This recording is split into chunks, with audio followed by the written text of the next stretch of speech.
Hello friends, Shivam traditional food and விளாக்ஸில் இன்றைக்கி நீர் உருண்டை எப்படி செய்ய போகிறதுன்னு பார்க்க போகிறோம். அதுக்கு தேவையான பொருட்களை இப்போ பார்த்துடலாம். இப்போது புழுங்கல் அரிசி 2 டம்ளரை 4 மணி நேரம் ஊற வச்சு அதை நல்லா மிக்சியில் அரைச்சி வச்சுருக்கேன். அப்புறம் தேங்காய் பல்ல அரிஞ்சு குட்டி குட்டியாக கட் பண்ணி வச்சுருக்கேன். கருவேப்பிலை தாளிக்கிறதுக்கு வரமிளகாய் ஒரு 3, கடுகு, உளுத்தம்பருப்பு, எண்ணெய், அவ்வளோதாங்க. இப்போ எப்படி செய்யலான்னு பார்க்கலாம். அடுப்பை பற்ற வச்சாச்சு. கடாய் வச்சுட்டு எண்ணெய், இப்போ 2 ஸ்பூன் எண்ணெய் விடும்.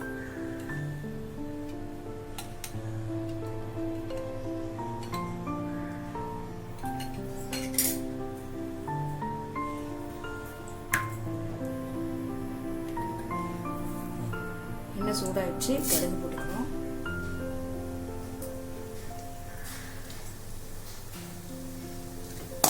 கடுகு எடுத்து வச்சு உளுத்தம்பருப்பு கொஞ்சம் போட்டுக்கணும்.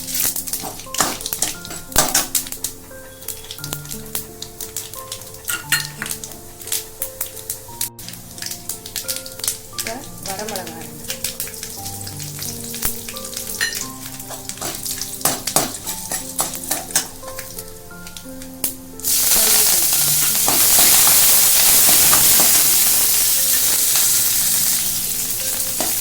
இப்போ அரைச்சி வச்சு அரிசி வாங்கி போட்டுக்கணும்.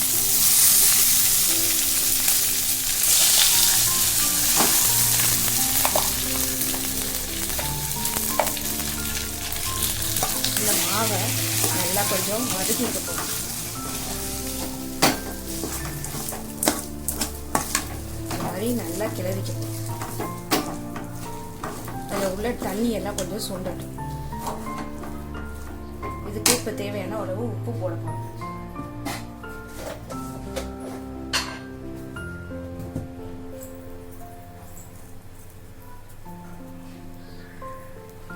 உப்பு போட்டு நல்லா கலந்துக்கலாம். சுண்டிடுச்சு, தண்ணி கொஞ்சம் சுண்டிடுச்சு. இப்போது தேங்காவை போட்டு மிக்ஸ் பண்ணணும்.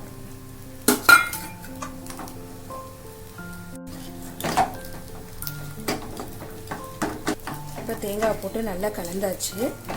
இப்போது அப்படியே கொஞ்சம் அடுப்பை ஆஃப் பண்ணிவிட்டு அப்படியே விட்டுடலாம். கொஞ்சம் நேரம் ஆறட்டும். இப்போ இட்லி பானையில் தண்ணியை ஊற்றி வச்சிடறேன். இட்லி பானையில் தண்ணி சூடாகட்டும். நம்ம கொழுக்கட்டைக்கு உருட்டி எல்லாம் ரெடி பண்ணி வச்சுக்கலாம். மாவு நல்லா பிசைஞ்சாச்சு, மாவு நல்லா ஆறிடுச்சு. இப்போ கையில் எண்ணெய் தடவிக்க போகிறோம். எண்ணெய் தடவிட்டு சின்ன சின்ன உருண்டையாக உருட்டி வச்சுக்கலாம். நீங்கள் மாவு ஊற போட்டு இட்லிக்கு அரைக்கும் போது 2 டம்ளர் அரிசியை கொஞ்சம் கூட ஊற போட்டு இது மாதிரி அரைச்சி எடுத்து வச்சுக்கிட்டிங்கன்னா தேவைப்படும் போது பசங்க வந்தோடனே ஈவினிங் ஸ்நாக்ஸ் செஞ்சு கொடுக்கலாம்.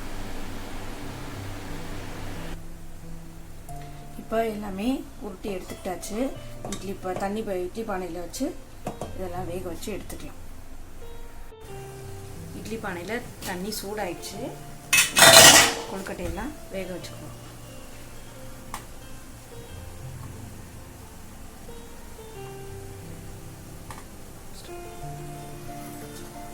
இப்போ மூடி வச்சுக்கலாம். இப்போ கொழுக்கட்டை வெந்துருச்சான்னு பார்த்துக்கலாம்.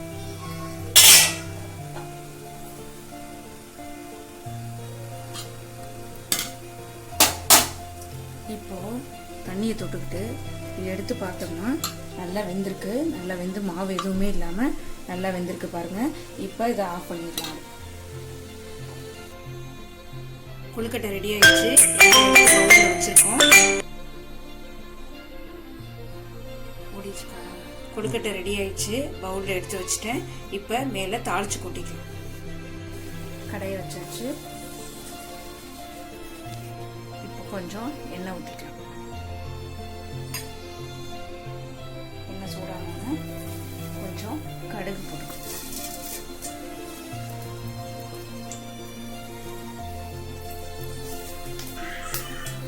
கடுகு பொரிய ஆரம்பிச்சிருச்சு. கொஞ்சம் உளுத்தம்பருப்பு போடலாம்.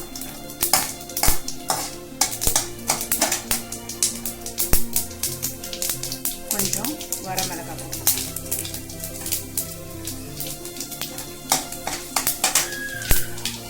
கொஞ்சம் கருவேப்பிலை போடலாம்.